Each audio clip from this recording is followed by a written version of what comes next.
najveće dame i gospodo. Ljubazno vas molimo da ugasite vaše mobilne telefone te da ne snimate i ne fotografirate tijekom predstave. Hvala vam. Midsummer Scene Festival vam želi ugodnu večer. Tonight's performance is done in Croatian. Good evening, ladies and gentlemen. May I kindly ask you to turn off your mobile phones and not to take any photos or video recording during the performance.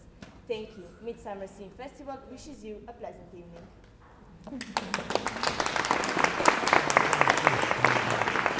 Meet me in the palace woods, a mile without the town. There we shall rehearse. For if we meet in the city, we shall be dogged with company and our devices known. We will meet, and there may rehearse more obscenely and courageously.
In the very likeness of a roasted crab, and when she drinks against her lips I bob, and on her withered dewlap pour the ale.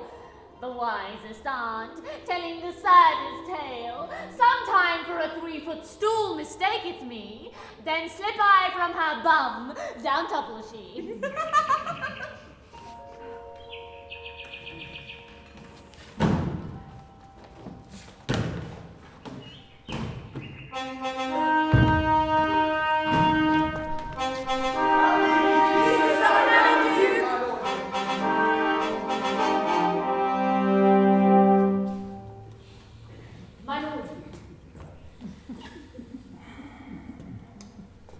Now, fair Hippolyta, our nuptial hour draws on apace.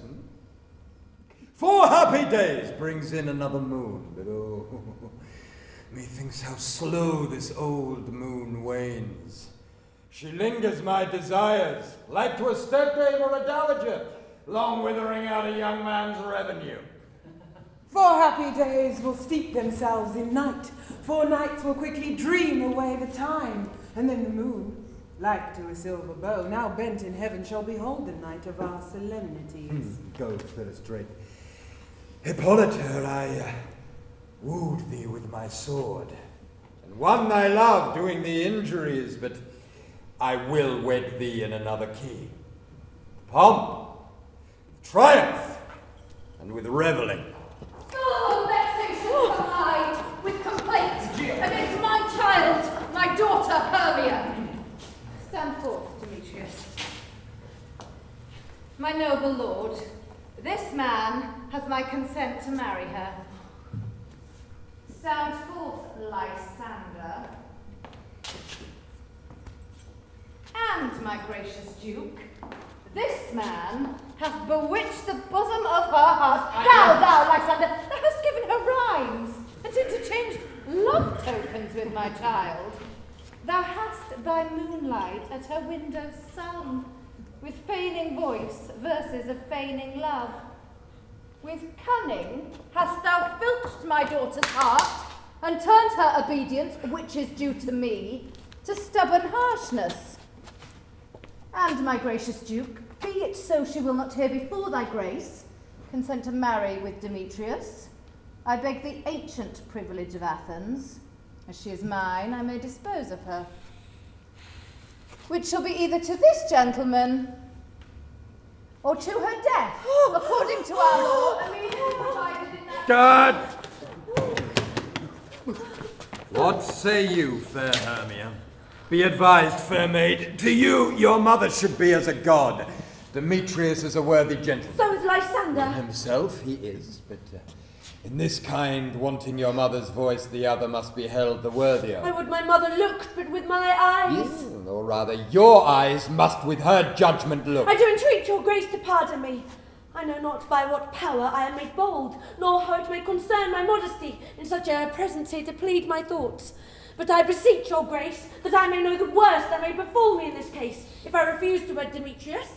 Either to die the death, or to abjure forever the society of men. Therefore, fair Hermia, question your desires. Know with your youth, examine well your blood.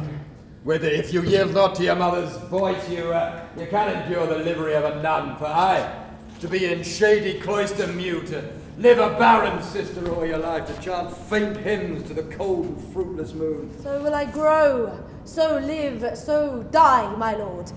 Ere I will yield my virgin patent up unto his lordship, whose unwished yoke my soul contends not to give sovereignty. Take time to... By the next new moon, the sealing date betwixt my love and me, for everlasting bond of fellowship. On that day, either prepare to die for disobedience to your mother's will, or else to wed Demetrius as she would, or on Dian's altar to protest for austerity and single life. Relent, sweet Hermia, and Lysander, yield thy praised title to my certain right. You have her mother's love, Demetrius. Let me have Hermia's. Do you marry her? Scornful Lysander, true, he hath my love, and what is mine, my love shall render him. And she is mine, and all my right of her I do estate unto Demetrius. I am, my lord, as well derived as he, as well possessed. My love is more than his. My fortunes everywhere is fairly ranked, if not with vantage, as Demetrius. And, which is more than all these boasts can be, I am beloved of beauteous Hermia. Why should I not then prosecute my right? Demetrius, I'll vouch it to his head, made love to Nina's daughter Helena, and won her soul, and she, sweet lady, dotes, devoutly dotes in idolatry upon this spotted and inconstant man. I must confess I have heard so much, and with Demetrius thought to have spoke thereof. And, being overfull of self-affairs, my mind did lose it. For you, fair Hermia, look you, arm yourself to fit your fancies to your mother's will, or else the law of Athens yields you up, which by no means we may extenuate, to death, or to a vow of single life. Come, Hippolyta, what cheer thy love? Demetrius and Aegea, go along. I must employ you in some business against that nuptial to confer with your matters near concerning yourself. How now, my love, why is your cheek so pale? How chance the roses there do fade so fast? Belike for want of rain, which I could well but teem them with a tempest of mine eye. Oh, for aught that ever I could read, could ever hear by tale or history, the course of true love never did run smooth, but either it was different in blood, Oh, cross, too high to be full to love, or else miscraft in respect of years, spite, too old to be engaged to young. or it stood upon the choice of merit. Oh, hell, to choose love by another's eye. Or if there was sympathy in the choice, war, death, or sickness did lay siege to it, making it momentary as a sound. If then two lovers have been ever crossed, it stands as an edict in destiny. Then let us teach our trial patience. A good persuasion. Therefore, hear me, Hermia. I have a widow aunt, a dowager, of great revenue, and she hath no child. From Athens is her house removed 7 leagues, and she respects me as her only son. There, gentle Hermia, may I marry thee. And to that place the sharp Athenian law cannot pursue us. If thou lovest me, then steal forth thy father's house tomorrow night, and in the wood, a league without the town, there will I stay for thee. My good Lysander, I swear to thee by Cupid's strongest bow, by his best arrow with a golden head, by the simplicity of Venus doves, by all the vows that ever men have broke, in number more than ever women spoke. In that same place thou hast appointed me. Tomorrow truly will I meet with thee. God speed, fair Helena, whither away? Call you me fair, that fair again unsay. Demetrius loves you, fair. Oh, happy fair. Your eyes are lodestars and your tongue's sweet air. Oh, sickness is catching. Oh, were favour so your words I catch my hand, yet here I go. My ear should catch your voice, my eye your eye, my tongue should catch your tongue's sweet melody. Oh, teach me how you look and what art you sway the motion of Demetrius' heart. I frown upon him, yet he loves me still. Oh, that your frowns could teach my smile such skill. I give him curses, yet he gives me love. Oh, that my prayers could such affection move. The more I hate, the more he follows me. Oh, the more I love, the more he hateth me. His folly, Helena, is none of mine. None but your beauty. Would that fault were mine. Take comfort. He no more shall see my face. Lysander and myself shall fly this place. Helen, to you our minds we will unfold. Tomorrow night, when Phoebe doth behold her silver visage in the watery glass, decking with liquid pearl the bladed grass, and time that lovers' flights doth still conceal, through Athens' gates have we devised to steal. And in the woods where often you and I, upon faint primrose beds were wont to lie, emptying our bosoms of their counsel swell, there Lysander and myself shall meet, and hence from Athens turn away our eyes, to seek new friends and strange companions. Farewell, sweet fellow, pray thou for us, and good luck grant thy Demetri ours. Keep word, Lysander, we must starve our sight from lovers' food. Tomorrow, deep midnight.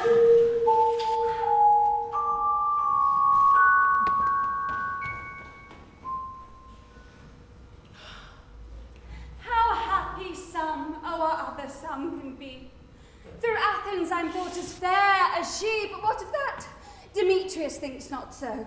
He will not know what all but he doth know, and as he errs, doting on Hermia's eyes, so I, admiring of his qualities, things base and vile, holding no quantity, love can transpose to form and dignity.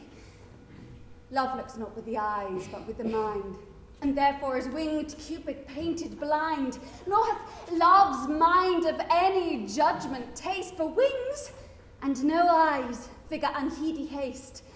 And therefore is love said to be a child, because in choice he is so oft beguiled, as waggish boys in game themselves forswear, so the boy love is purged everywhere.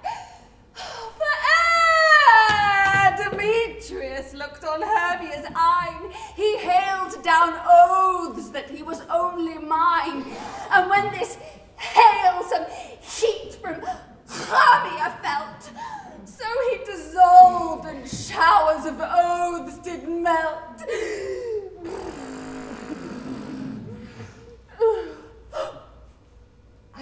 tell him of fair Hermia's flight.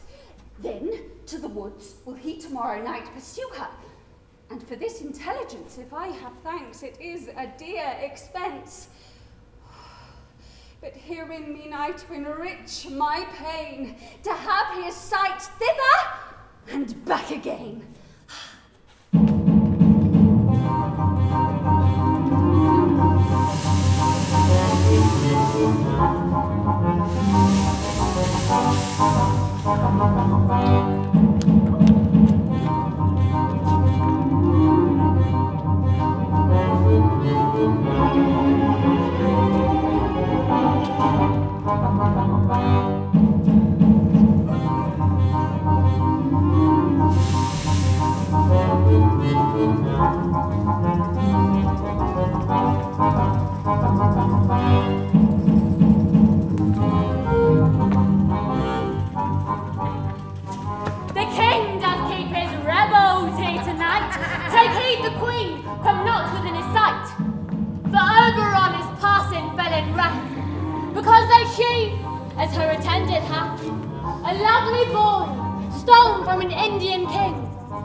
Forsworn his bed in company. Tarry, rash wanton! Am not I thy lord? Then I must be thy lady. But I know, when thou wast stolen away from fairyland, and in the shape of Corin sate all day, playing on pipes of corn and versing love to amorous Philip. Why art thou here? But that forsooth, the bouncing Amazon, your buskined mistress and warrior love, to Theseus must be wedded, and you come to give their bed joy and prosperity. How comes thou, Titania, thus for shame? Glance at my credit with Hippolyta, knowing I know thy love to Theseus. Didst thou not lead him through the glimmering night from Perigenia, whom he ravished, and make him with fair eagles break his faith with Ariadne and Antiope? These are the forgeries of jealousy. And never since the midsummer spring met we on hill, in dale, forest, or mead, by paved fountain, or by rushy brook, or in the beached margent of the sea, to dance our ringlets to the whistling wind. But with thy brawls thou hast disturbed our sports. Therefore, the wind, piping to us in vain, has in revenge have sucked up from the sea contagious storm, which falling in the night, hath every pretty river made so proud that they have overborne their continents. The human mortals want their winter here. No night is now with him or carol blessed. Therefore the moon, the governess of floods, pale in her anger, washes all the air, that rheumatic diseases do abound, and through this distemperature we see seasons alter. Hoard-headed frosts fall in the fresh lap of the crimson rose, and on old Hyam's chin and icy crown, an odorous chaplet of sweet summer buds is as in mockery set. The spring, the summer, child of autumn, angry winter, change their wonted liveries, and the mazed world, by their increase, now knows not which is which.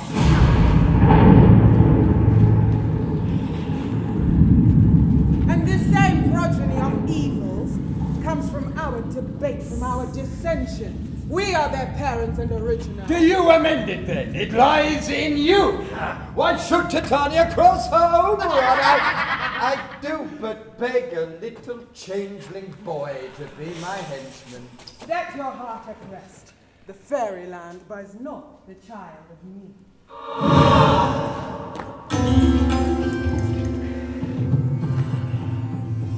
mother was a votress of my order, and in the spice of Indian air by night, full often had she gossiped by my side, marking the embarked traders on the flood. When we laugh to see the sails conceive and grow big-bellied with the wanton wind, which she, with pretty and with swimming gait, following, her womb enriched with my young squire, would imitate and sail upon the land.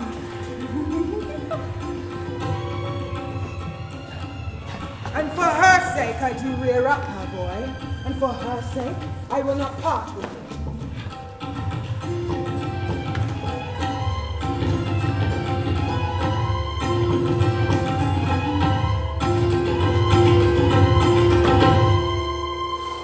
His mother was a votress of my order,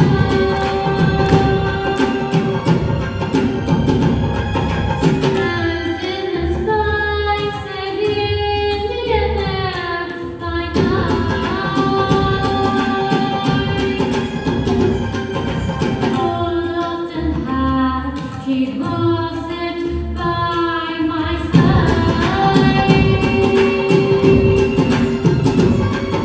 And sat with me on their jealous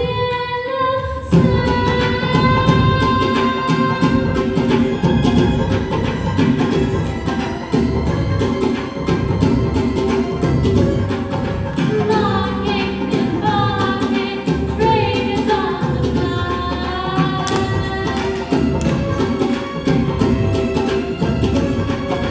When we had longed to see the sails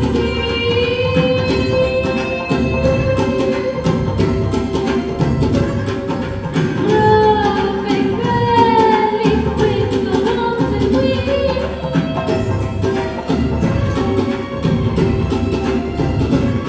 which she would bring and was swimming in following.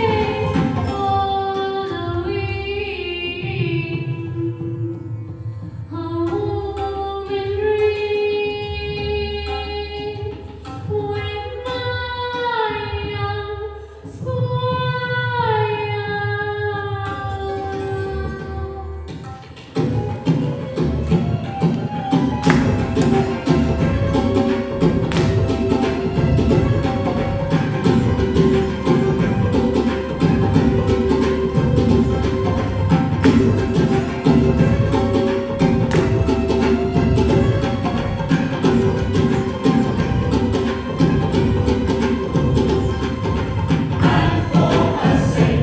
I do rear up a boy, and for her sake I will not part with him, and for her sake I do rear up a boy, that shipping water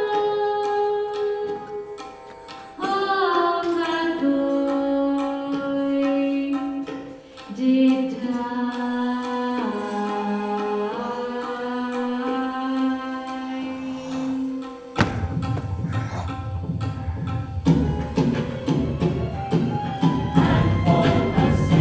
I do rear up a boy, and for her sake I will not part with him, and for her sake I do rear up a boy, and for her sake I will not part with him.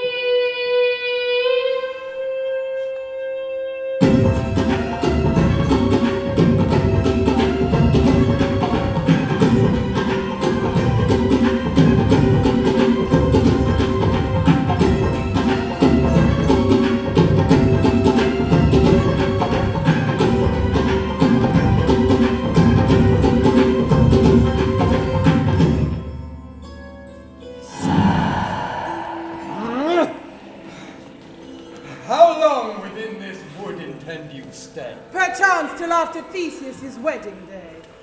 If you will patiently dance in our round and see our moonlight revels, go with us. If not, Shun me and I will spare your horns. Give me that boy and I will go with thee. Not for thy fairy kingdom! Fairies away! We shall chide down right if I longer stay. Well, go thy way! Go!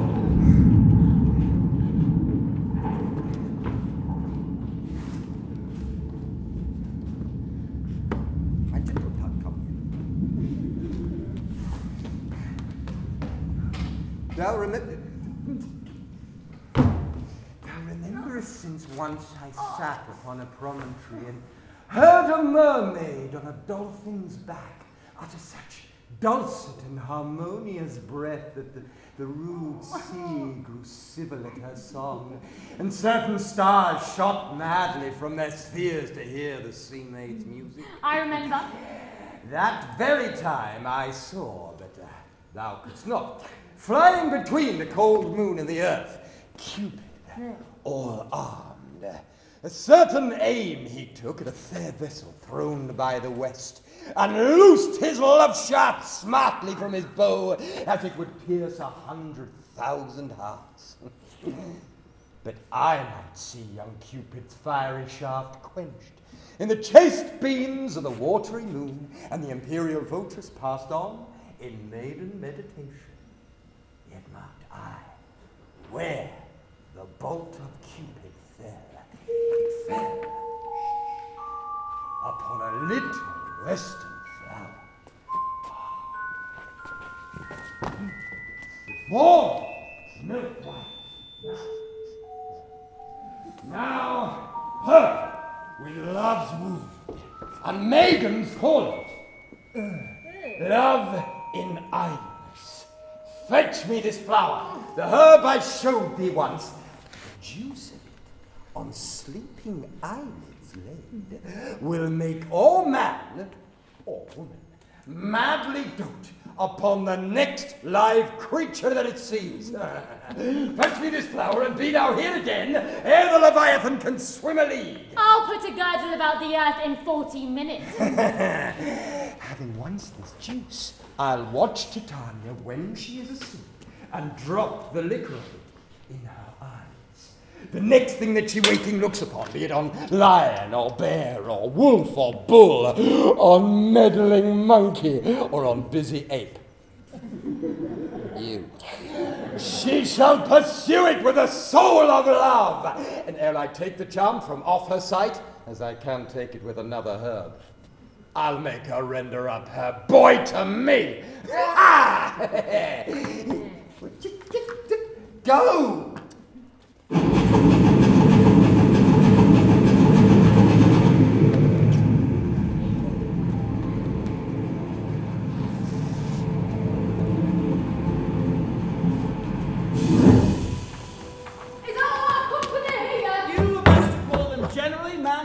According to the script. Here is the scroll of everyone's name, thought fit through all Athens to play in our interlude before the Duke and the Duchess on his wedding day at night. First, good Patrick Quinn, say what the play treats on, then read the names of the actors and so grow on to a point. Mary, our play is the most lamentable comedy and most cruel death of Pyramus and Thisbe. A very good piece of work, I assure you, and a merry. Now, good Patrick Quinn, call forth your actors by the scroll. Masters, spread yourselves. Answer as I call you.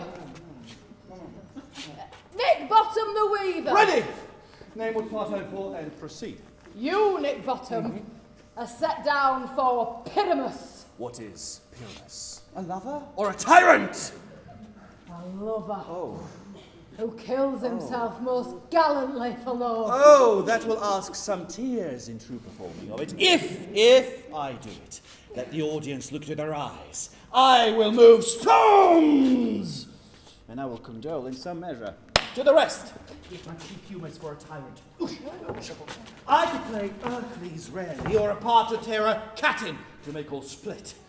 The raging rocks and shivering shocks shall break the locks of prison gates, and Fibuscar shall shine from far.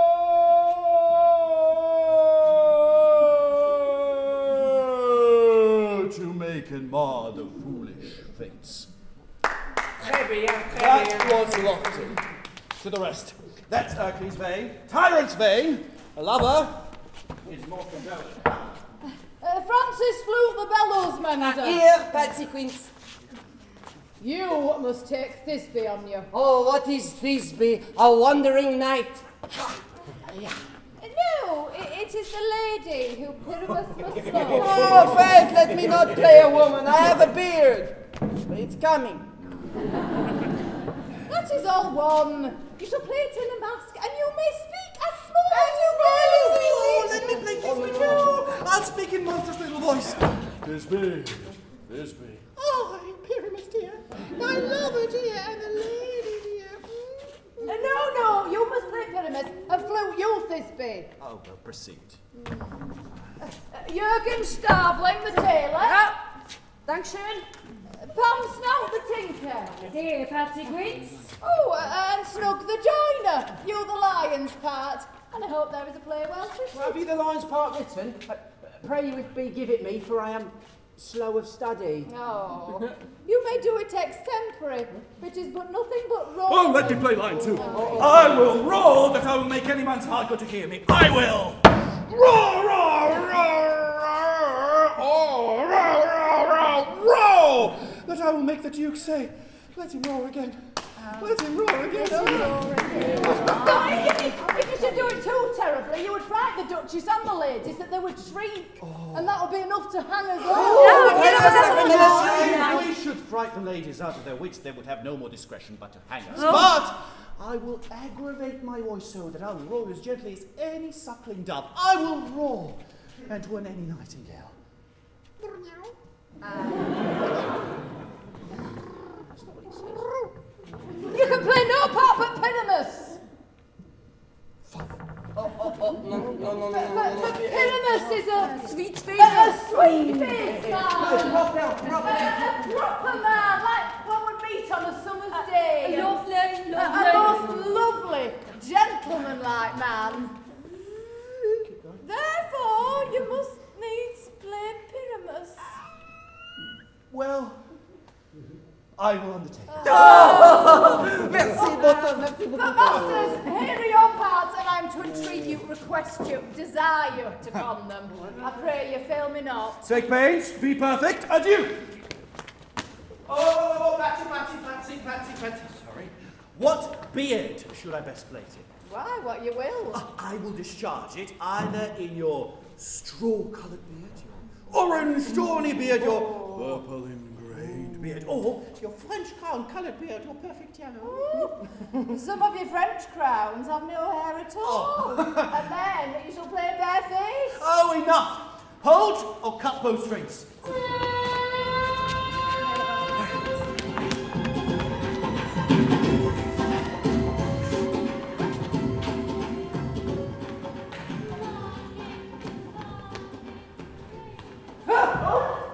Hence, get thee gone and follow me no more.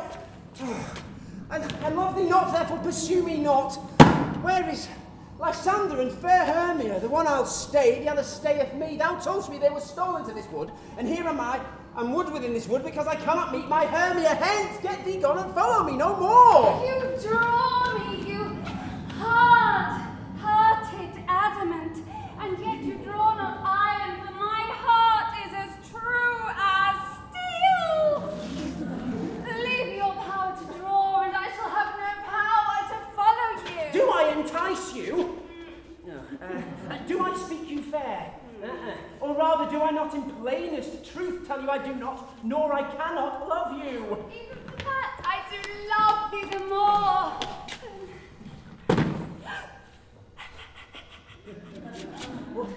I am your spaniel, and Demetrius, the more you beat me, I will fawn on you. Use me, but as your spaniel. Spurn me, strike me, neglect me, lose me, only give me leave, unworthy as I am to follow you. What worse a place could I beg in your love, and yet a place of high respect with me, than to be used as you do your dog? Tempt not too much the hatred of my spirit, for I am sick when I do look on thee. And I am sick when I look not on you. You do impeach your modesty too much to leave the city and commit yourself into the hands of one that loves you not. To trust the opportunity of night and the ill counsel of a desert place with the rich worth of your virginity. Your virtue is my privilege, for that it is not night when I do see your face. I will run from thee and hide me in the brakes and leave thee to the mercy of wild beasts. Oh, the wildest have not such a heart as you. Run where you will, the story shall be changed. Apollo flies and Daphne holds the chase. The dove pursues the griffin. The mild hybrid speeds to catch the tiger. The speed of the cow pursues the butterfly. Oh, I will not stay thy questions. Let me go. Or if thou follow me, do not believe but I shall do thee mischief in the wood. Aye, in the temple, in the town and field you do me mischief. Oh, fie, Demetrius! Your wrongs do set a scandal on my sex. We cannot fight for love as men may do. We should be wooed, and we're not made to woo. I follow thee and make a heaven of hell. To die upon the hand I love so well. Oh, very well, nymph. Ere he do leave this grove, thou shalt fly him, and he shall seek thy love. Ah, welcome, wanderer. Hast thou the flower there? Aye. There it is.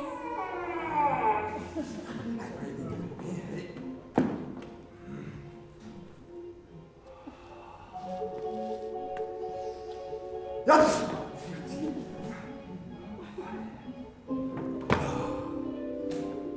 I know a bank where the wild thyme blows, where oxlips and the nodding violet grows, quite over-canopied with luscious woodbine, with sweet musk roses and with eglantine. There sleeps Titania sometime of the night, lulled in these flowers with dances and delights. And there the snake throws her enameled skin, weed wide enough to wrap a fairy. With the juice of this, I'll streak her eyes and make her full of the hateful fantasies. Take thou some of it and seek through this grove. A sweet Athenian lady is in love with a disdainful youth. Anoint his eyes, but do it when the next thing he espies may be the lady. Thou shalt know the man by the Athenian garments he hath on. Affected with some care, that he may prove more fond on her than she upon her love.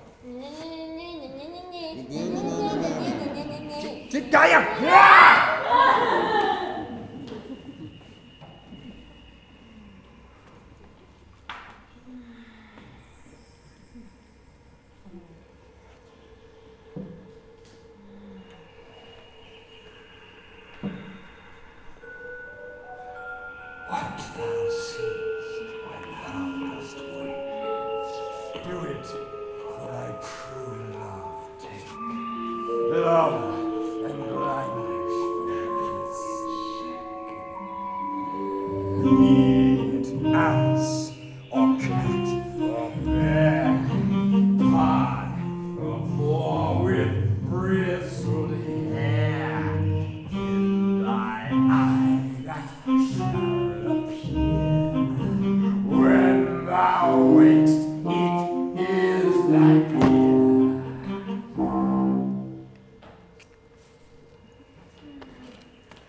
Wake, and some vile thing is near. Fair love, you faint with wandering in the wood, and to speak troth, I have forgot our way. We'll rest us, Hermia, if you think it good, and tarry for the comfort of the day. It's so, Lysander, find you out of bed, for I upon this bank shall rest my head. One turf shall serve as a pillow for us both. One heart, one bed, two bosoms, and one truth. Nay, good Lysander, for my sake, my dear, lie further off yet, do not lie so near. I take the sense, sweet, of my innocence. Love takes the meaning in love's conference. I mean that my heart unto yours is knit, so that one heart can we make of it. Two bosoms. Interchange it with an oath, so then two bosoms. And a single truth, then by your side. No bedroom, neither neither, for lying so, oh, Hermia, I do not lie. Lysander riddles very prettily. Now much beshrew my manners and my pride if Hermia meant to say Lysander lied. But gentle friend, for love and courtesy, lie further off in human modesty. Such separation, as may well be said, becomes a virtuous bachelor and a maid. Suffer me distant! Good night, sweet friend. Thy love ne'er alter to thy sweet life end. Amen, amen to that fair prayer, say I. And then end life when I end loyalty. Here is my bed.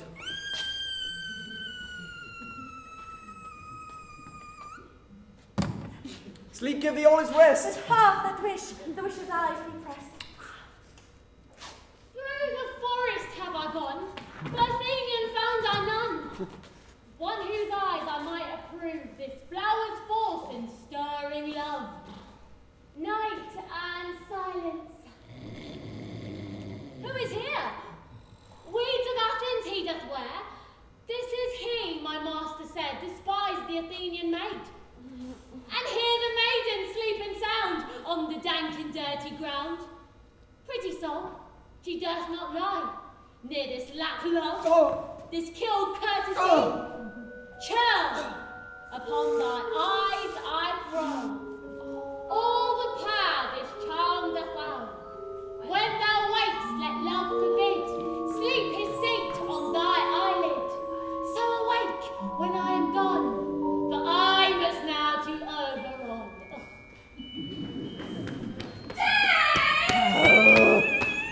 Oh, though thou kill me, sweet Demetrius! Do not haunt me now! Oh, my God, leave me, do not so! Sail my farewell,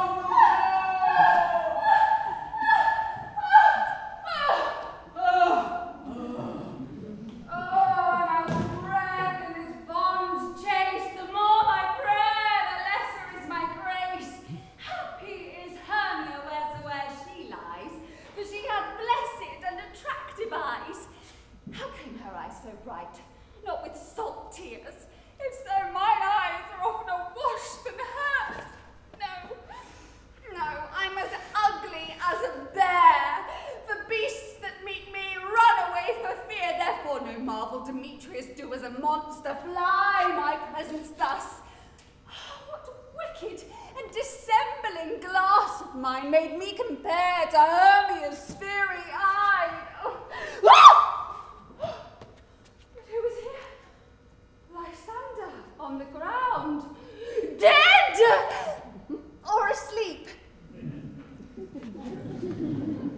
I see no blood, no wound. Oh, Lysander, oh, if you live, good sir, awake! Oh, and run through fire I will, for thy sweet sake. Oh, transparent Helena, nature shows her art that through thy bosom makes me see thy heart. Where is Demetrius? Oh, how fit a word is that vile name to perish on my sword. Do not say so, Lysander, say not so. What? Though he love your Hermia, Lord, what though yet Hermia still loves you. So be content. Content with Hermia? No, I do repent the tedious minutes I with her have spent. Not Hermia, but Helena. Now I love, and who will not change a raven for a dove? Man's will is by his reason swayed, and reason says you are the worthier maid. Wherefore was I to this keen mockery born? When in your hands did I deserve this scorn? It's not enough, it's not enough! Young man, that I did never, no, never can deserve a sweet look from Demetrius' eye, but you... efficiency. The trope you do me wrong, and sooth you do in such disdainful manner me to woo. But very well, perforce I must confess, I thought you, lord of more true gentleness, the lady of one man refused, should of another therefore be abused. Oh. She sees not Hermia. Hermia, sleep thou there, and never mayst thou come Lysander near. Now all my power address your love and might to honor Helen, and to be her knight. Helen! Helen! Helen! Helen! Help me, Lysander! Help me do thy best to pluck this crawling serpent from my breast! Ay me! For pity, what a dream was here! Lysander, look how I do quake with fear!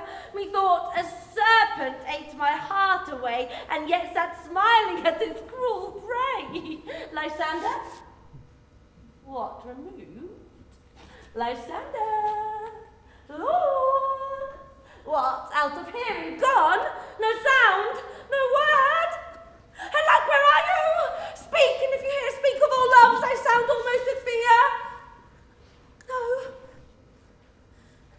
Then I must perceive you are not nigh. Either death or you I'll find immediately.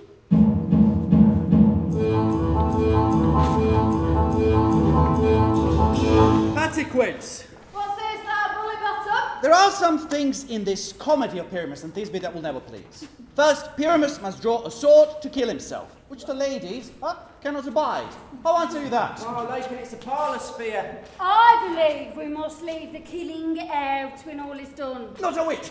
I have a device to make all well.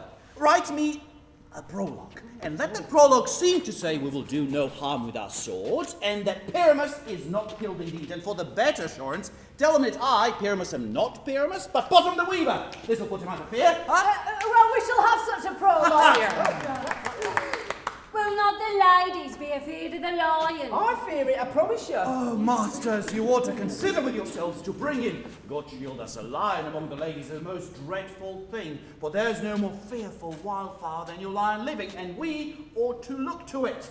Therefore, another prologue must tell that he is not a lion. Nay, you must name his name. Snug the joiner. And half his face must be seen through the lion's neck. And he himself must speak through, saying thus or to the same defect.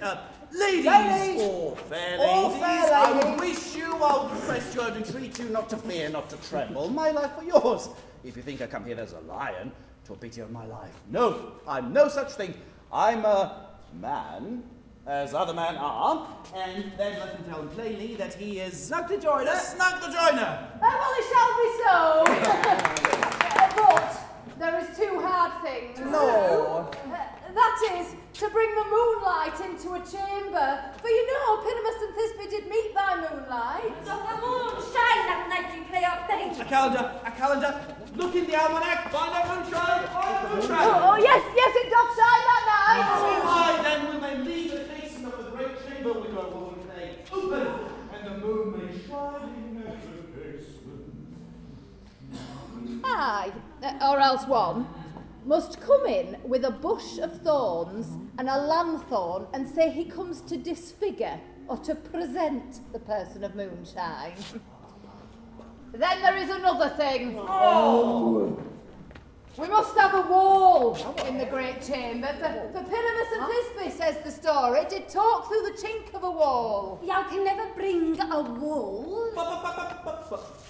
What say you, Bottom? Some man or other must present a wall, and let him have some plaster or some loam or some rough cast about him to signify a wall, and let him hold his fingers thus. And through this granny shall Pyramus and Thisbe whisper. Whisper. Is that Measy? Then all is well. Oh, sit down, every mother's son, and rehearse your parts. Pyramus, you begin. When you've spoken your speech, enter into that break, and so forth, everyone according to his cue. What hempen handspans have we swaggering here? So near the cradle of our fairy queen.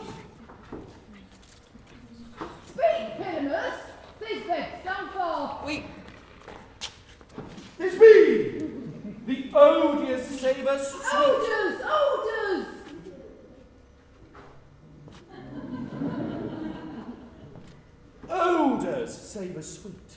So hath thy breath, my dearest Thisbe dear. But hark, a voice. Stay but here a while, and by and by will I to thee appear. A stranger, Pyramus, in our play here. Must I speak now? Marry, must you? For you must understand he goes but to see a noise that he heard, and is to come again.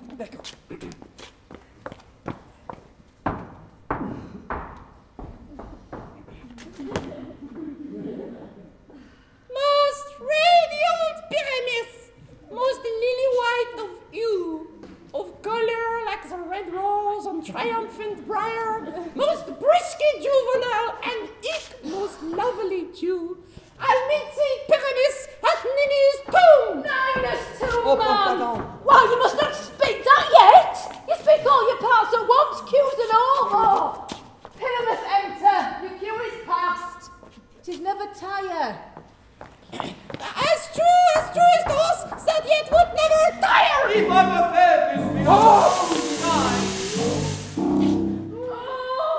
monstrous! Oh, strange! We are haunted! Pray, masters, fly, masters!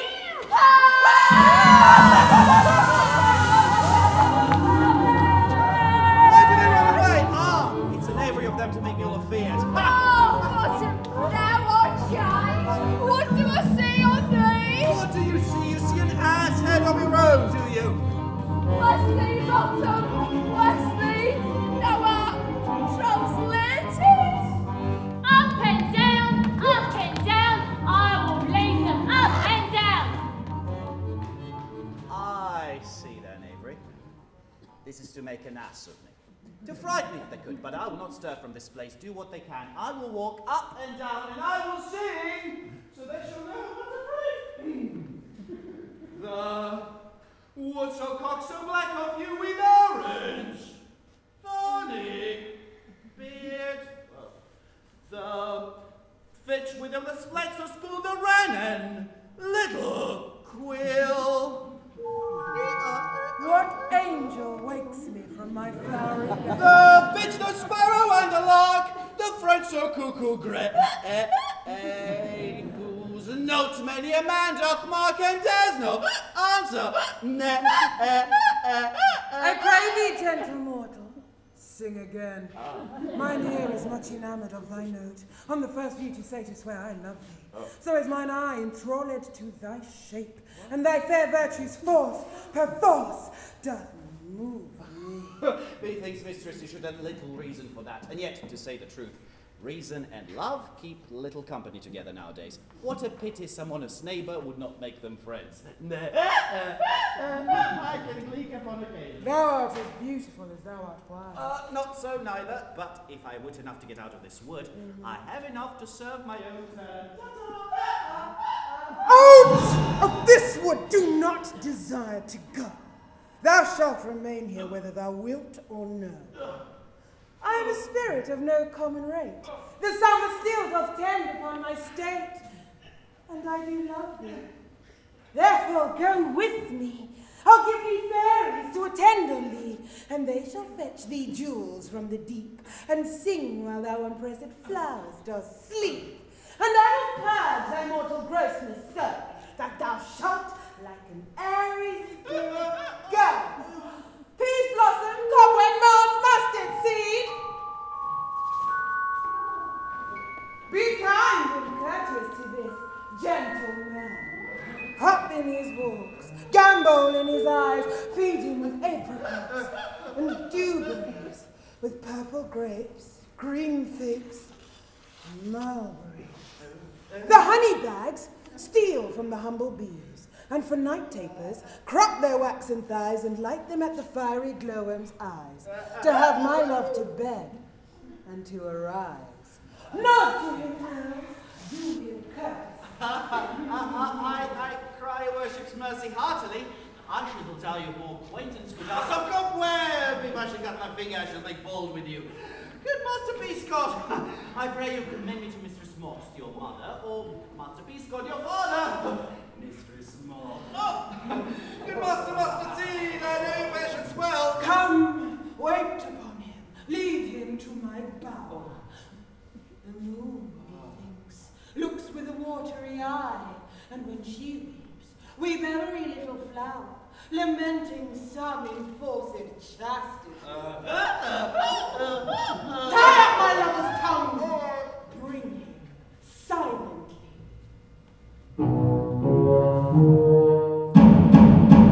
And we fairies plan to run by the triple hanging steam from the presence of the sun, following darkness like a dream. Now frolic.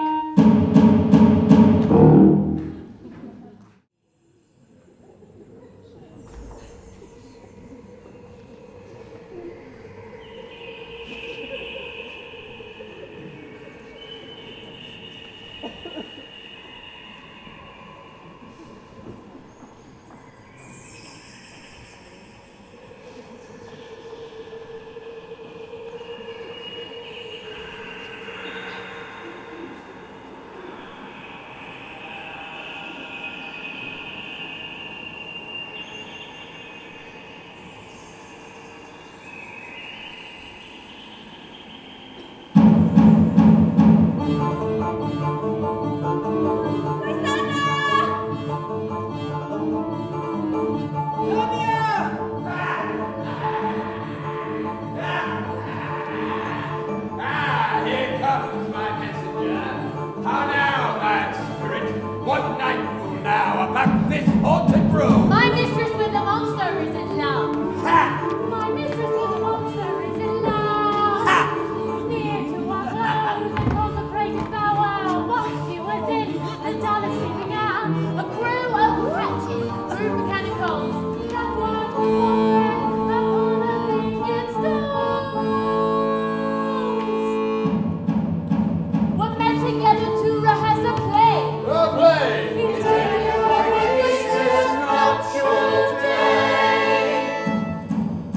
The shallowest thick-skin of that barren sort, who Pyramus presented in their sport, forsook his seat and entered in a break. When I did him and this in bondage take, and as his knoll I fixed upon his head. Alas! And not is this he must be unsurrendered. And forth my minute comes when they smile, and walk in stand and breathing from the eye, sever themselves and nothing from the sky. Oh, at his sight, away his fellows fly. I left them all in disappointed fear, and left sweet Pyramus where they could bear. Waiting a moment, so it came to pass to tie you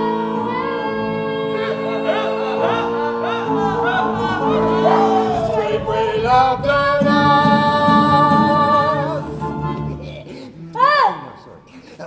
So, this falls out better than I could devise.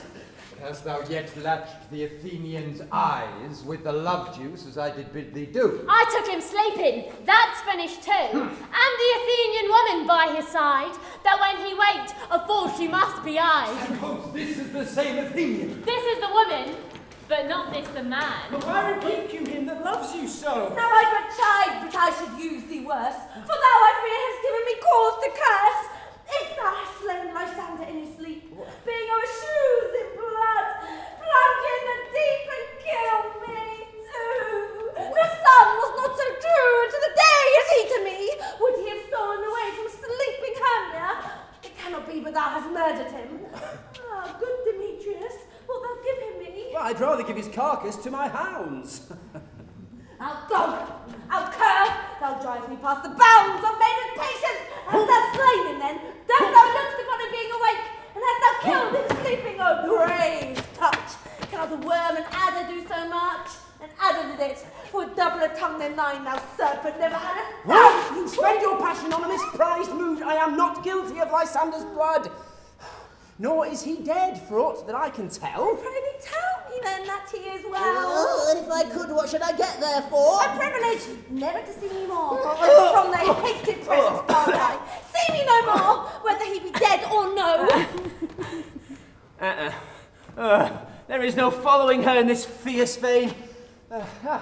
Oh, here therefore for a while I will remain.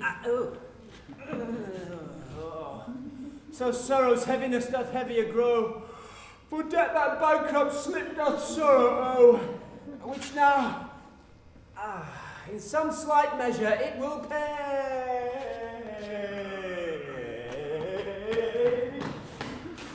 For his tender, here I make some stay. What hast thou done? Thou hast mistaken quite, and laid the love juice on some true love's sight. Of thy misprision must perforce ensue a true love turned, and not a false turned true. Then fate our rules, that one man hold in troth, a million fail, confounding oath on oath. About this wood, go swifter than the wind, and Helena of Athens look thou find. I'll fancy 6 years and pale of cheer, with sighs of love that cost the fresh blood dear. By some illusion see thou bring'st her here, I'll charm his eyes, thence she doth appear.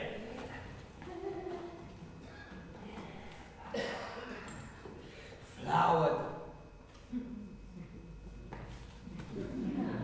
flower of this purple dye, hid with Cupid's archery, sink in apple of his eye, when his love he doth espy, make her shine as gloriously as the Venus of the sky. If thou wait'st when she thee by,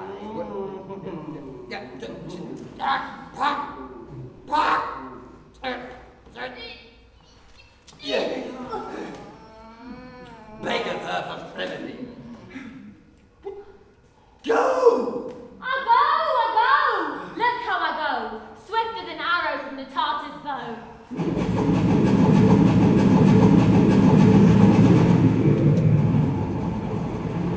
Captain of our fairy band, Helena is here at hand, and the youth mistook by me, pleading for a lover's fee. Shall we their long pageant see?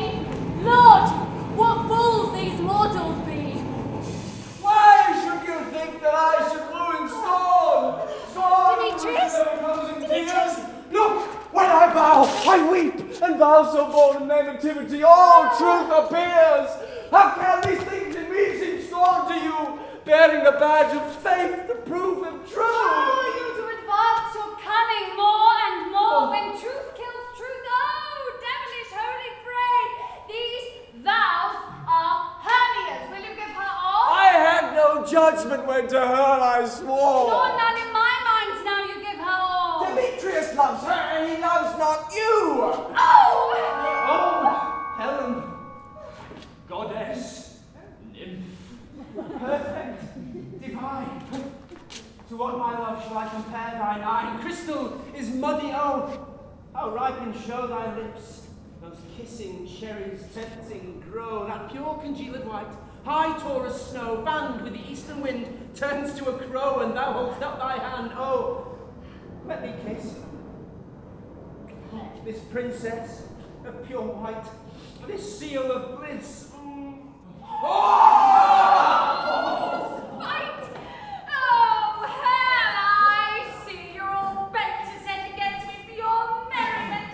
Oh, if you were civil and knew courtesy, you would not do me thus much injury, and not hate me, as I know you do, but you must join in souls to mock me too. If you are men, as men you are in show, you would not use a gentle maiden so to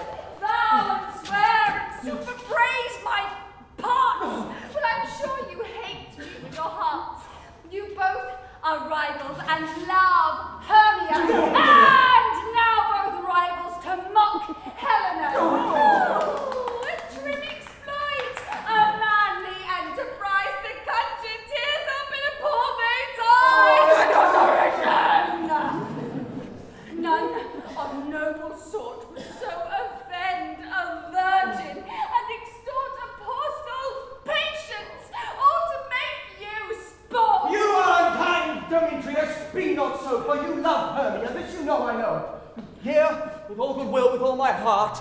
In Hermia's love, I yield you up my part, and yours of Helen to me bequeath, whom I do love and will do till my death. Oh, never have mothers wasted more idle breath. Lysander, keep thy Hermia, I will none. If e'er I loved her, all that love is gone. My heart to her but as guest-wise sojourned, and now to Helen it is home returned there to remain. Heaven, it is not so. Look where thy love comes. Yonder is thy dear. Dark night, that from the eye its function takes, the ear more quick of apprehension makes, wherein it doth impair the seeing sense, it pays the hearing double recompense. Thou art not by mine eye, Lysander, found. Mine ear, I thank it, brought me to that sound. But why, Antonio, didst thou leave me so? Why should he stay whom love doth press to go? What love could press Lysander from my side? Lysander's love that would not let him bide. Fair Helen, who more engilds the night than all yon fiery O's and eyes of light. Why seek'st thou me? Could not this make thee know the hate I bear thee may believe thee so? You speak not as you think, it cannot be. Lo! She is one of this confederacy. Now I perceive they hath conjoined all three to fashion this false sport in spite of me. Injurious Hermia, most ungrateful maid, have you conspired? Have you, with these, contrived to bait me with this foul derision? Is all the counsel that we two have shared, the sisters' vows, the hours we have spent, when we have chid the hasty-footed time for parting us, is all forgot? Old school days friendship, childhood innocence. Oh, we, Hermia, like two artificial gods, have with our needles created both one flower, both on one sampler, sitting on one cushion, both warbling of one song, both in one key. As if our hands, sides, voices, and minds had been incorporate, so we grew together. And will you rent this ancient love asunder to join with men in scorning your poor friend? 'Tis not friendly, 'tis not maidenly, our sex as well as I may chide you for it, though I alone do feel the injury. I'm amazed at your passionate words. I scorn you not, it seems that you scorn me. Have you not set Lysander, as in scorn, to follow me and praise my eyes and face, and made your other love, Demetrius, to call me goddess, nymph, divine and rare, precious, celestial? Wherefore speaks he this to her he hates? And wherefore doth Lysander deny your love, so rich within his soul, and tender me for so affection? By your setting on, by your consent. I understand not what you mean by this.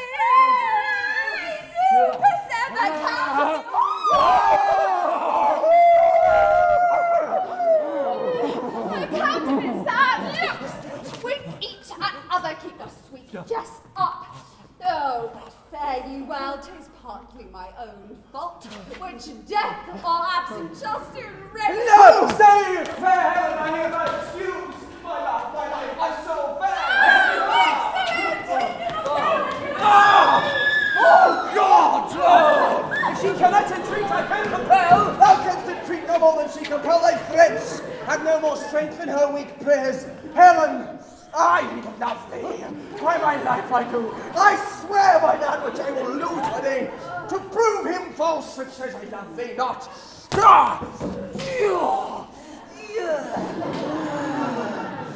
I say I love thee more than he can do.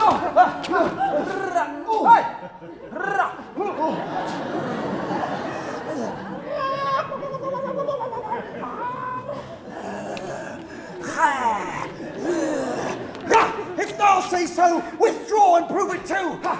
Quick, come, quick. Lysander, where do you pencil this? Oh, hang off, thou cat, thou bird, vile thing let loose. I will shake thee from me like a serpent. What change is the sweet love? Thy love? Out, tawny tartar, out! Oh, loathed medicine, oh, hated poison, hang! Do not jest. Yes, Susan, so do you. Demetrius, I I'll keep my word with thee.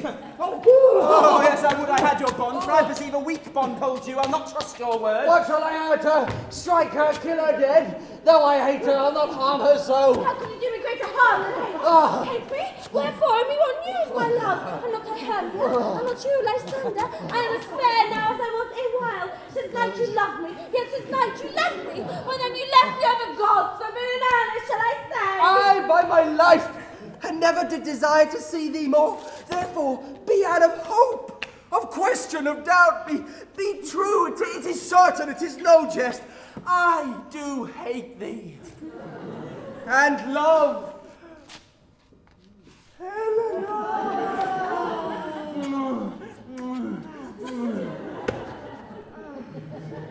Ah, me, you juggler, you canker blossom, you. No, Hermia, What? Have you got my knife? I've stolen my harp on there.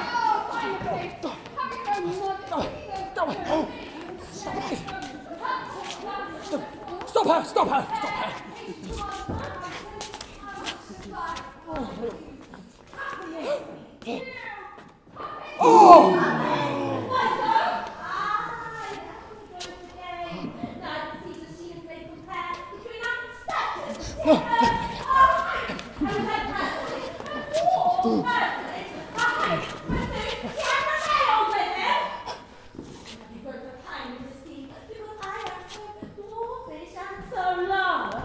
How low am I? Thy painted maple! Speak, how low am I? I am not yet so low, but that my nails can reach the gentlemen, let her not hurt me. I was so because I have no gift at all in shrewishness. I am a right maid for my cowardice. Don't strike me. You perhaps may think because she is something lower than myself that I can stand her. Bark again.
When we went to school, and though she be but little, she is fierce. Little again, nothing but low and little.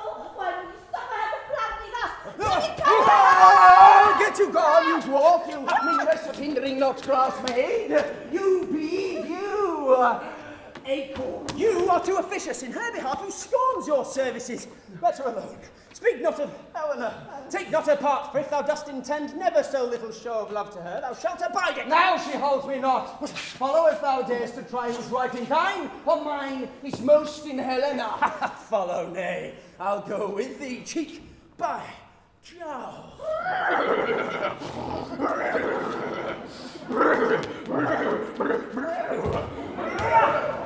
You mistress, all this coil is long of you. Nay, go not back. I will not trust you. I no longer stay in your cursed company. Your hands, then mine, are quicker for a fray. My legs are longer, though, to run away. I am amazed and know not what to say.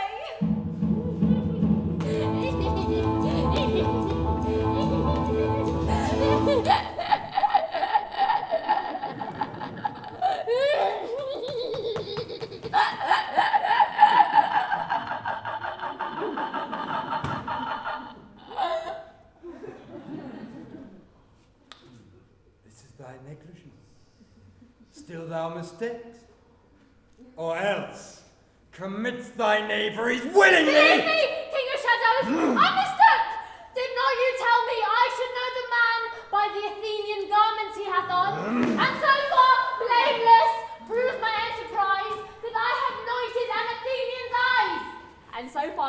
had it so did sort, as this their jangling I esteem a sport. Now since these lovers seek a place to fight, I therefore, Robin, overcast the night. Ah, the starry welkin, cover thou anon with drooping fog, as black as Acheron, and lead these testy rivals so astray as one cannot within the other's way. My very lord, this must be done with haste, for night swift dragons cut the clouds full fast. Let Alexander sometime frame thy tongue, and stir Demetrius up to bitter wrath, and sometime rail thou like Demetrius, and from each other look thou lead them thus. Where art thou now, proud Demetrius? Speak thou now. Here, villain, drawn and ready, where art thou? I'll be with thee straight. Only then to plainer ground. Up and down, up and down, I will lead them up and down. Demetrius! Lysander, speak again! Thou runaway, thou coward, art thou fled? Speak in some bush, where dost thou hide thy head? Thou coward, Come now, child, I'll whip thee with a rod. here's the file that draws a sword on me. Yea, art thou there? We'll try no man over here.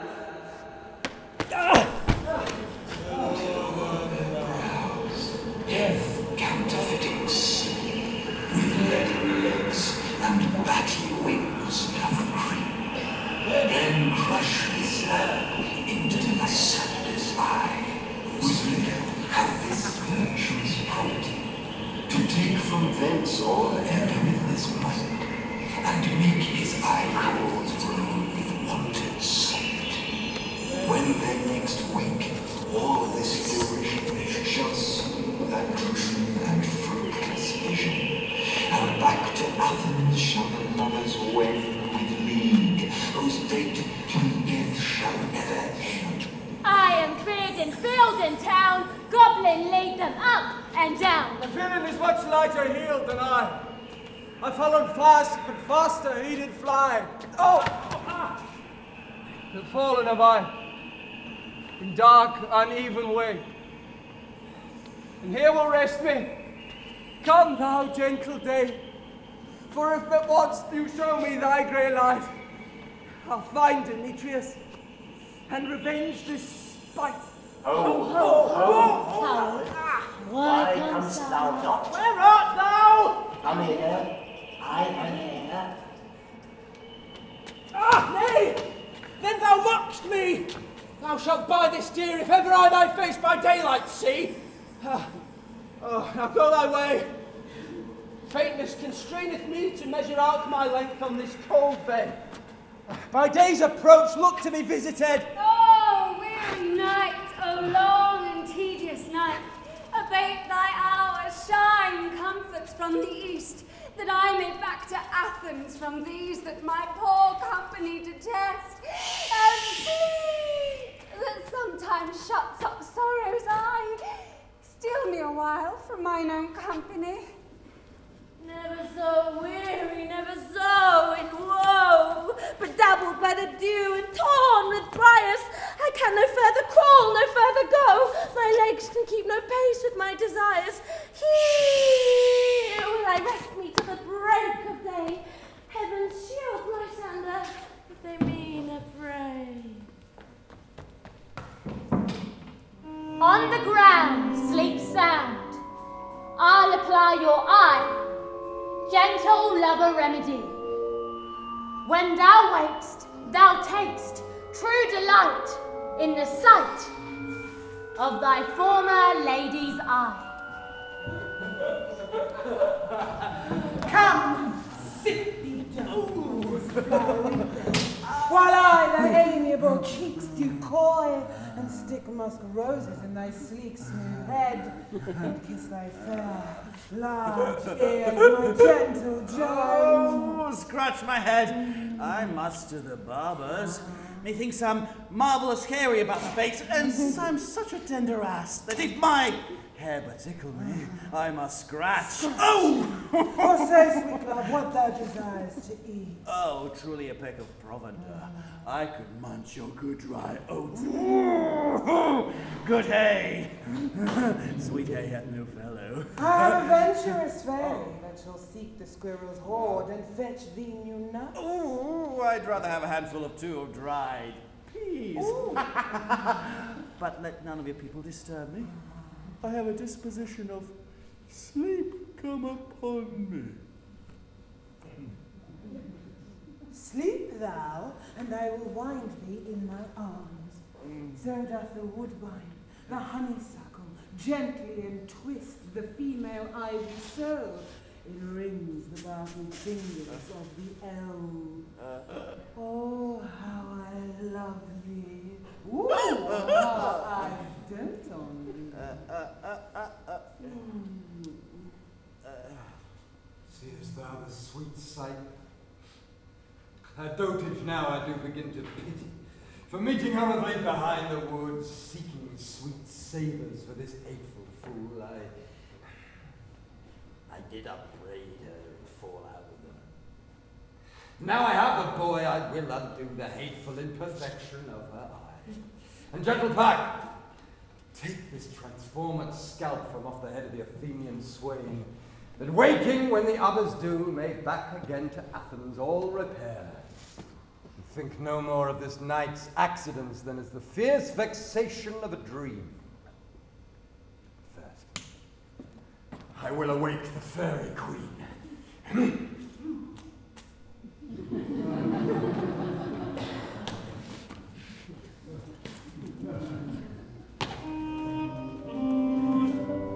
Be thou as thou wast wont to be. See as thou was wont to see. Dian's bud and Cupid's flower hath such force and blessed power. Now, Titania, wake you, my sweet queen.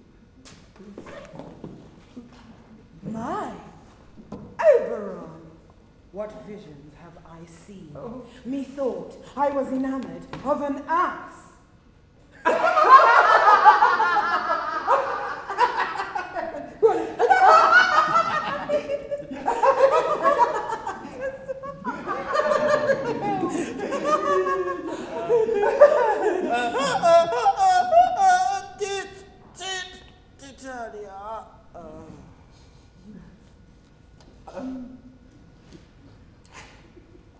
There lies your love. How came these things to pass? How mine eyes that loathe this visage now.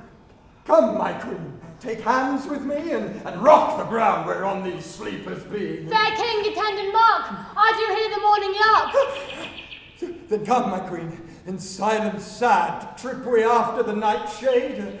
We the globe can compass soon, swifter than the wandering moon. Come, my lord, and in our flight, tell me how it came this night that I, sleeping here, was found with these mortals on the ground. When thou wakest, with thine own bull's eyes pink.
and this Helena, old Nidar's Helena, I wonder if their being here together, we... Speak, Aegea.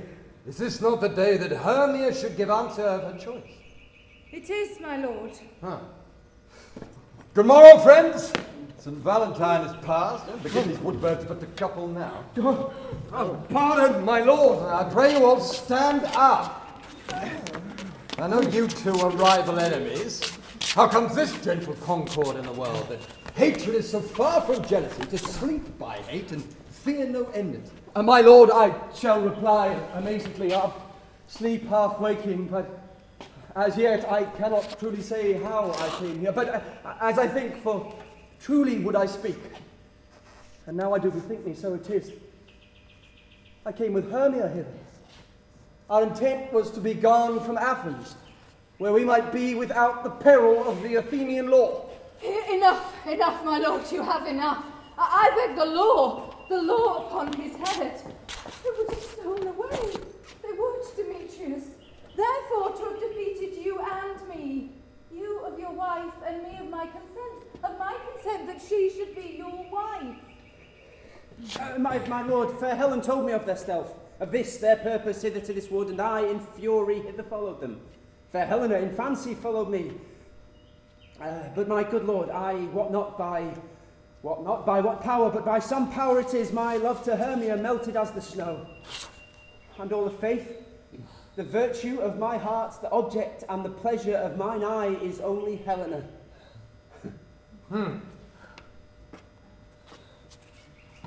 Fair lovers, you are fortunately met. Of this discourse we shall hear more anon. Aegea, I will overbear your will, for by and by with us in the temple shall these couples be eternally knit. Away with us to Athens, 3 and 3. We'll hold a feast in great solemnity. Hey, nonny, nonny!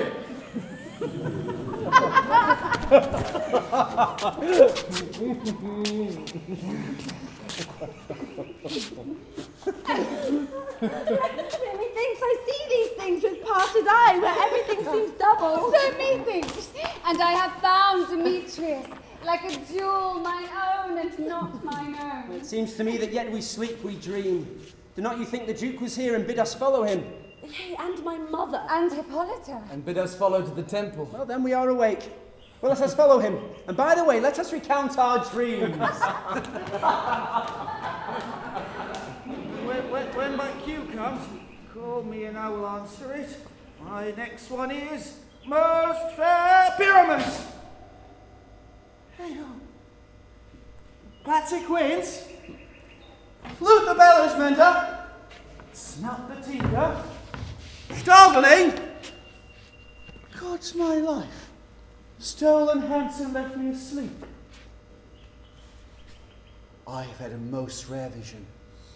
I've had a dream past all wit of man to say what dream it was. Man's but an ass if he goes about to expound this dream. Methought I was... There's no man can tell what. Methought I was... Methought I had. But man's but a patched fool if he goes about to say what methought I had. The eye of man hath not heard, the ear of man hath not seen, man's hand not able to taste, his tongue to conceive, nor his heart to report what my dream was. Ha! I'll have Patsy Quince write a ballad of this dream, and it shall be called Bottom's Dream, because it hath no bottom, and I shall sing it at the latter end of the play, before the Duke. Peradventure, to make it more gracious, I shall sing it at... Have you sent to Bottom's house? Has he come home yet? It cannot be heard of. Until thou he is transported. If he come not, the play is marred. It goes not forth, does it? It is not possible. There is not a man in all of Athens able to discharge Pyramus for him. Hey, and the best week of any handy man in Athens. Oh, where are these lads? Where are these lads?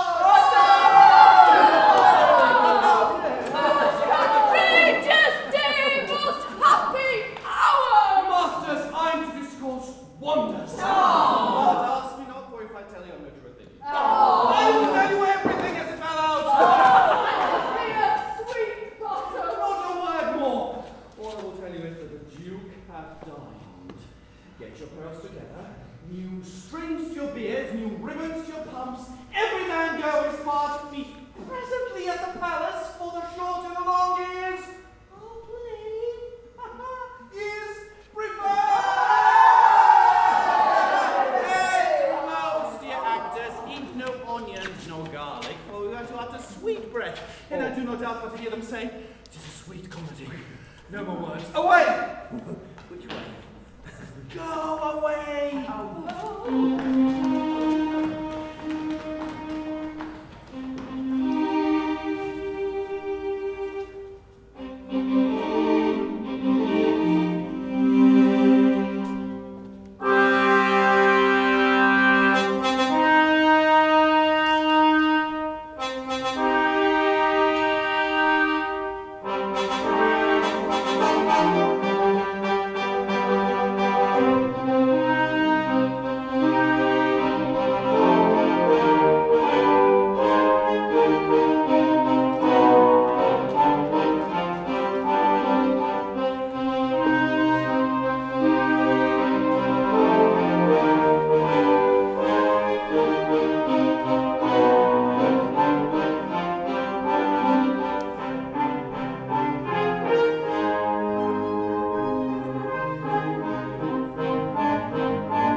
Them true. I never may believe these antic fables, nor these fairy toys. Lovers, but such shaping fantasies, such seething imaginations that apprehend ever more than cool reason comprehend. But all the story of the night told over, and all their minds transfigured so together, more magnificent than fancy's images, engrossed to something of great constancy, but howsoever strange and admirable.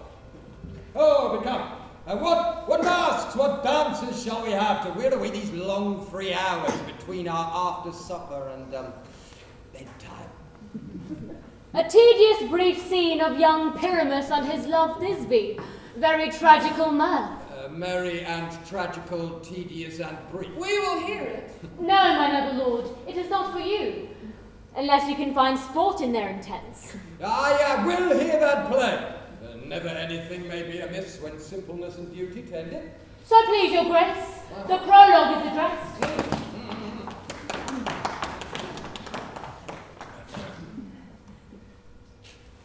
If we offend, it is with our good will, that you should think we come not to offend, but with good will, to show our simple skill.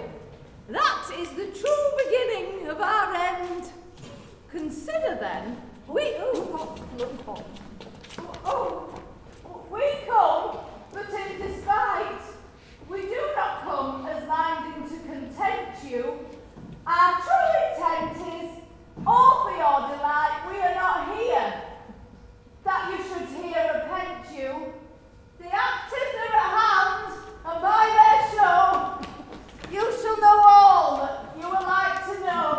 This fellow stands not upon point. She has read a prologue like a rough coat. She knows not to stop. A good moral, my lord. It is not enough to speak, but to speak true.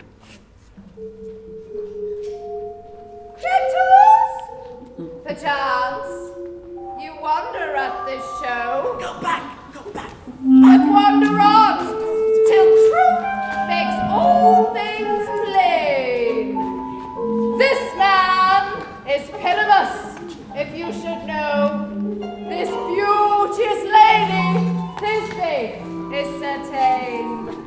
This one with lime and rough carved doth present wall. That vile wall that did these lovers sunder, and through wall's chink they are content to whisper.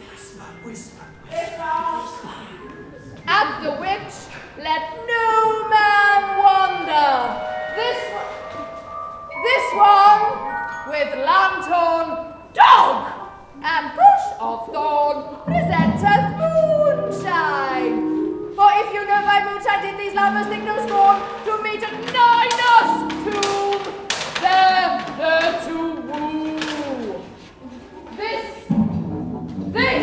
grisly beast, lion hath by name. For all the rest let lion, moonshine, wall, and lovers twain, and large discourse, whilst here they do remain. I wonder if the lion be to speak. No wonder, my lord, one lion may when many asses do. You. In this same interlude doth befall that I once snared by name present a wall, and such a wall as I would have you think that had in it a crannied hole or chink, through which the lovers, Pyramus and Thisbe, did whisper often, very secretly. It is the wittiest partition that I ever heard discourse. Oh, brimlet knight! Oh, night with you so black! Oh, night, which ever art when day is not! Oh, night! Alack, alack, alack! I fear my Thisbe's promise is forgot. And thou, O wall! Wall! Oh, wall! Wall! Oh, sweet and lovely wall! Wall! That stands between her father's ground and mine! Thou wall! Wall! Oh, wall! Wall! Oh, sweet and lovely wall! Wall! Show me thy chink through which to blink through with mine eye. Thanks, courteous wall! Jove shield thee for this. But what see I? No Thisbe do I see. Oh, wicked wall! Wall! Through whom I see no bliss. Cursed be thy stones, for thou is. Oh, sorry. The wall being sensible, methinks she curse again. No, indeed, you should not. Deceiving me is Thisbe's cue. She's to enter, and I'm to spy through the wall. You shall see it will fall. Bat as I told you, until she comes. Deceiving me! Oh, wall! Wall! Full often hast thou heard my moans, for parting thy fair Pyramus and me. Thy cherry lips have often kissed thy stones with lime and hair, knit up in green. I see a voice. Oh. Now will I to the chink, to spy and I can hear my Thisbe's face. Thisbe. My love thou art, my love I feel. Think what thou wilt, I'm thy lover true, and like Lymander am trusty still. And I, like Helen, till the fates me kill. Not Shaftless to Procrus was so true. And Shaftless to Procrus, so I... I'm stuck.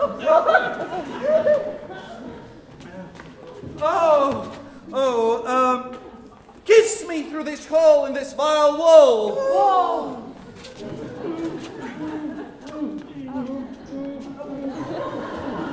I kiss the wall's hole, not thy lips at all. Wilt thou at Nini's tomb Ninus tomb meet me straight away? Tide laugh, tide death, I come without delay. Oh,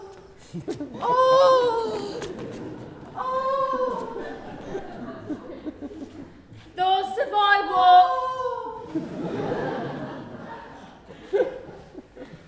Thus have I worn my part to judge itself, and being done, thus wall away doth go. Get wall.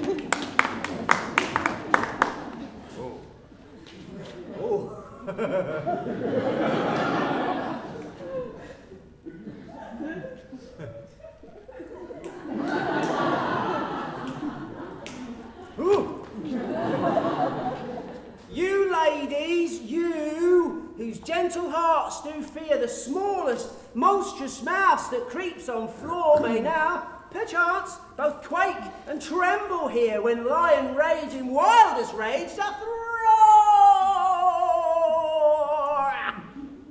Then know that I once snug the joiner am, a lion fell, nor else no lion dam. For if I should as lion come in strife into this place, to a pity of my life. A very gentle beast and of good conscience too.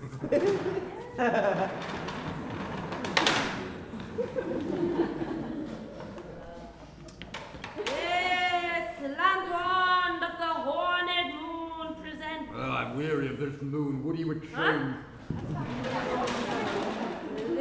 This lantern of the horned moon present. Myself, the man in the moon, doth seem to be. Well, this is the greatest error of all the rest.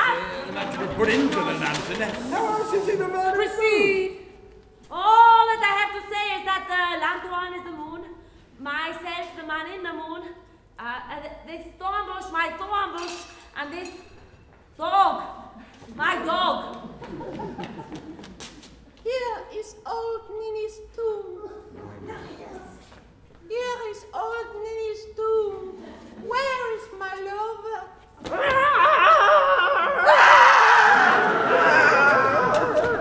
Well roared lion. Well run, Thisbe.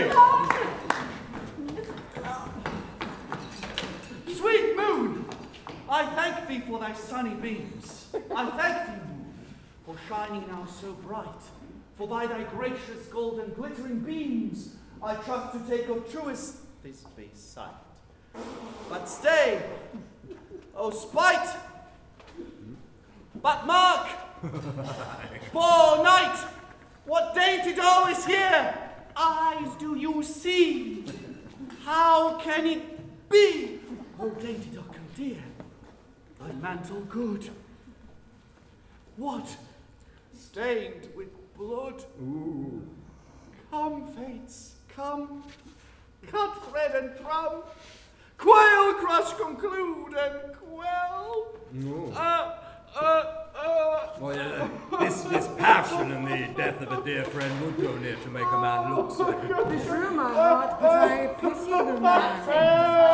Oh, wherefore nature didst thou lions frame, since lion while have here deflowered my dear, which is, no, which was the fairest dame that lived like that looked with cheer. Come, tears confound, out. The sword, somebody get the sword.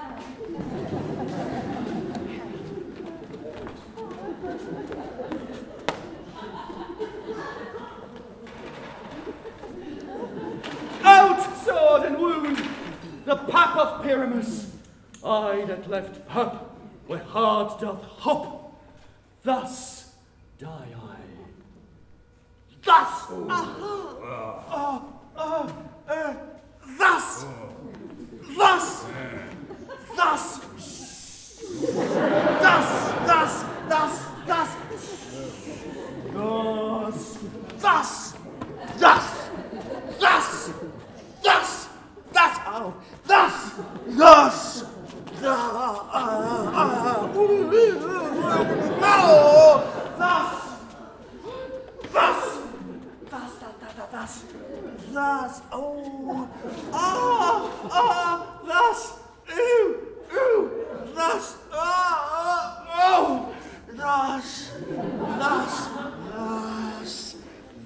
Thus! Thus! Thus!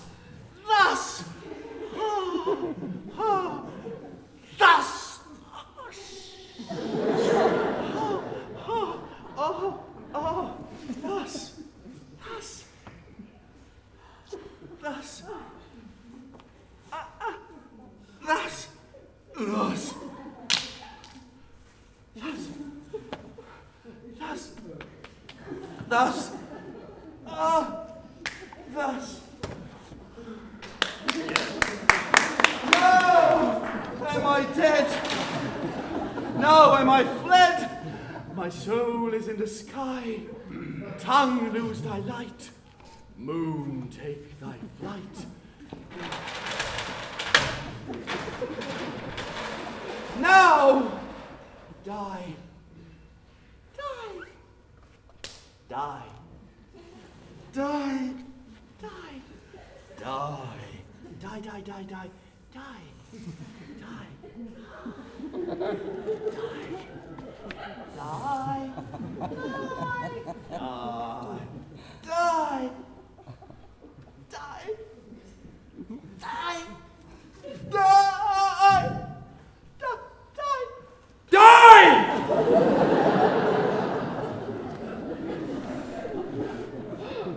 With the help of a surgeon, he might yet recover and prove an ass. Our chance moonshine is gone before. Ah, she will find us by starlight. Asleep, my love. What did my dove? O Pyramus, arise. Speak. Speak! Quite dumb. Dead? Dead! A tomb must cover these sweet eyes, his lily lips, this cherry nose, these yellow cowslip cheeks are gone! Gone! Lovers, make more! His eyes were green as leeks. Oh, sisters three, come to me with arms as pale as milk. Lay them in gore, since you have shore with shields his thread of silk. Tongue, not a word. Come, trust his swoop.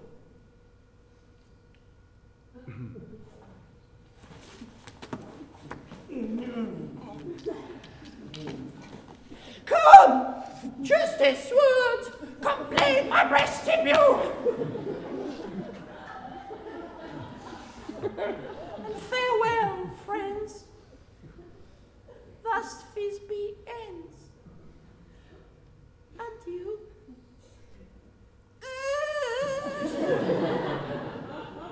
Adieu.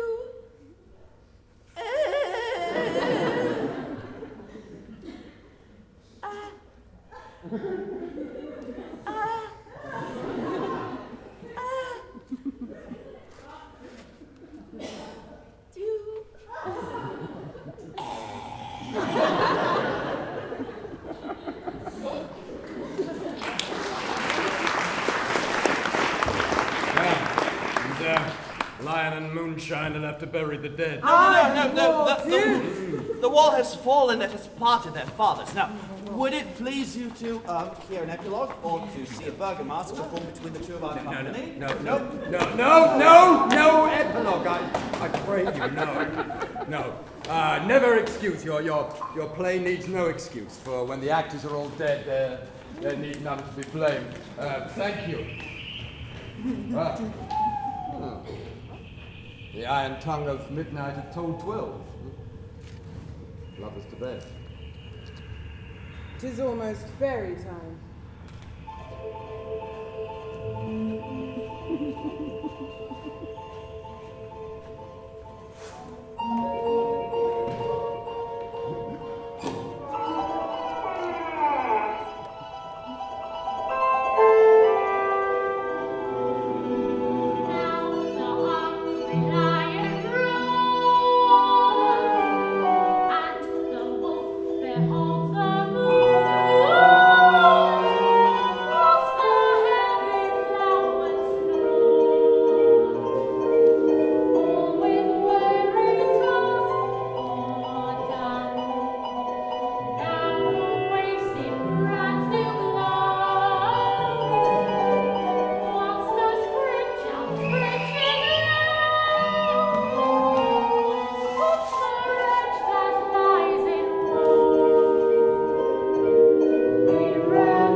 is mended, that you have but slumbered here, whilst these visions did appear. And this weak and idle dream, no more yielding but a dream. Gentles, do not reprehend. If you pardon, we will mend. And as I am an honest puck, if we have an earned luck, now to escape the serpent's tongue, we will make amends ere long. Else the puck a liar call. So good night unto you all. Give me your hands if we be friends, and Robin will restore amends.